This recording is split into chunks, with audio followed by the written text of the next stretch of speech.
So I don't think any of us saw this one coming. Off the top rope, RKO out of nowhere, Steve Nash becomes the head coach of the Brooklyn Nets. I guess he's got a good relationship with Kevin Durant. I don't really know about his relationship with Kyrie, but as far as KD is concerned, they know each other a bit. This is something else, man. I mean, to take a team that needs to be successful kind of immediately and give them a coach who's never coached in the league, it's a hell of a roll of the dice by Sean Marks. But, Sean Marks has done a good job up to this point with his moves. So I guess we have to trust him, and he interviewed Steve, and Steve gave him the X's and O's and stuff that he wanted to run and whatever else. I mean, I think the thing to address, of course, is the first-time head coach and the history of that and how it's gone in the NBA. I mean, Doc Rivers figured it out. Jason Kidd was not good. Mark Jackson was a good defensive coach and behind the scenes burned every bridge possible, and also his offense was basic as hell. Isaiah Thomas was not good. Derek Fisher was not good. Steve Kerr was good. I don't know, man. It seems like a toss-up if you ask me. The one thing that should be said is that Steve Nash seems pretty humble and introspective based on interviews that I've seen from him and just the way that he talks about his career in basketball or whatever. It seems like he doesn't have the immature piece of armor that doesn't allow him to reflect and be like, oh, you know what, in this situation I should have done this. Like, for example, the one thing he says a lot is that he should have shot more throughout his career. And if he was just saying, oh no, I was great all the time, or if he implied that, then I feel like that would be a bad sign for him as a head coach, Another thing is he seems to be very happy with the modern game, and he doesn't have any bitterness towards the play style. And if anything, he wishes that he just would have gone farther into the play style. Of course, the 7-second Suns are kind of the architect for how teams play today. And you would imagine that could be a pretty natural transition for Steve. Now, that being said, how much of a Mike D'Antoni clone is Steve Nash going to be? I mean, obviously he appreciates spacing, three-point shooting, pick and rolls, having one big guy out on the floor, running in transition as much as you can. So I don't know. We'll have to see. I mean, am I expecting Steve Nash to come in here and have like an Eric Spoelstra-esque system? Not really. Expect it to be more free-flowing and simplifying the game for guys off the ball and stuff like that. But perhaps we can hope that Steve also has a bit more of an emphasis on defense. Whether he has to get some assistant coach for that to happen or not, I don't know. But I think the other thing with Steve that we're going to have to find out is, this is a Nets team that's ready to win right now. And is he going to be able to hold players accountable? Is he going to get in KD and Kyrie's face and be like, hey, you're messing up right now? Is he just going to balance that? Because you can't be yelling at your players from day one, but you can't be at the last game of the season and you haven't laid into them at all.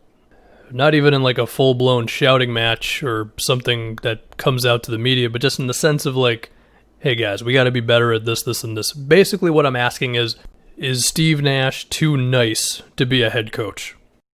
Because I think there's definitely a fine line. I mean, you could have what we've seen with Brett Brown, where based on everything that's come out, there's a lot of passive aggressiveness in the locker room, and there's not a lot of things really getting done. I mean, if you listen to the JJ Redick pod with Jimmy Butler, he said that the Sixers would have these meetings where they would just look to hash everything out except nothing would ever get accomplished.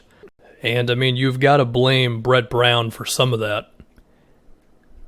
But then you have Miami, for example, where between Spoelstra and Pat Riley, the idea is if there's a problem, whether it's something on the court, off the court, whatever, it's going to be addressed immediately, and then we're going to move on from it. At least that seems to be the word about the Heat culture and everything, right? Just demanding that level of professionalism. And again, I just don't know how Steve Nash is going to operate. I do feel like he's going to be kind of zen and cool, But it's just, can he turn it up when he needs to for these guys?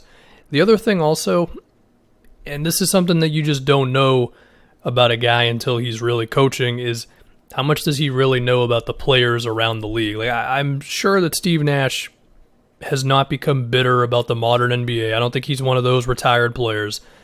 But it's also like, is he watching games day in and day out? Does he have that off-the-cuff knowledge of 75, 85% of the league or whatever? Now, I don't think all of these things would be as big of a deal if Nash was hired onto a team that was not expected to make the playoffs this year, but this team is looking to be title contenders. So Nash is going to have to be ready to go from the first day of training camp, really even before then, building the relationship with his players and everything. So again, it just comes down to, we're going to have to see if Steve Nash is good or not.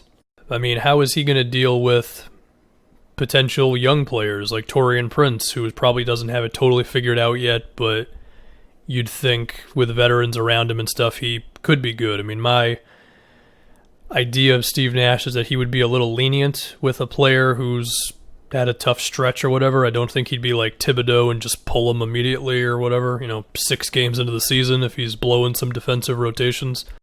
Now, of course, Nash was a consultant for the Warriors for a stretch of time, so for whatever that means, I guess he's been in the environment a little bit. I guess the other thing to talk about is what would be the ideal game plan for the Nets. I assume it would be, other than your Kyrie and KD ISOs, because that's going to happen, you could have KD screening for Kyrie. You could have some off-ball action with KD moving around. You could try it with Kyrie, although I don't think he really wants to do that. But even just those simple sets with how talented those two are, that'll go a long way. And then you just hope in terms of out-of-bounds plays and whatever else that the Nash has just got whatever you need. I think it'll also be interesting to see if Nash is not only willing to accept today's basketball, whole bunch of threes, one big man, all that stuff, which I do think he will, but also, will he push the envelope farther than anybody else will? We just saw it push pretty damn far with the Rockets, but is it crazy to say we could see Kevin Durant at center sometimes? I don't think it's too wild. And whatever else you could think of. As far as a potential Karis LeVert trade and all that, I don't know. I imagine if they move him, it's going to be for a right now type of player. I don't think it would be for a bunch of stuff. Some young player who could be all right and some picks and whatever. If they're going to trade him, they're going to want something real in return. And, well, we don't know. But, yeah, I think with the Steve Nash hiring, I am, cautiously optimistic. I'm neutral. I don't know, man. Just we've seen enough times where a guy comes out of nowhere and becomes a coach and he's not that good. And we've seen it with former players. Now, of course, there's still Steve Kerr. Yeah, totally fair. But we've seen it with coaches. We've also seen it where former players are bad as analysts or are bad as front office guys. Side note, that's why it's always weird to me when people on Twitter are like, yeah, well, all the players in the league think this guy's the MVP. Okay, well, as if players don't prove themselves to suck at evaluating basketball in terms of front office jobs and coaching hires and stuff. Anyway, that little tidbit aside, we'll see. Steve Nash.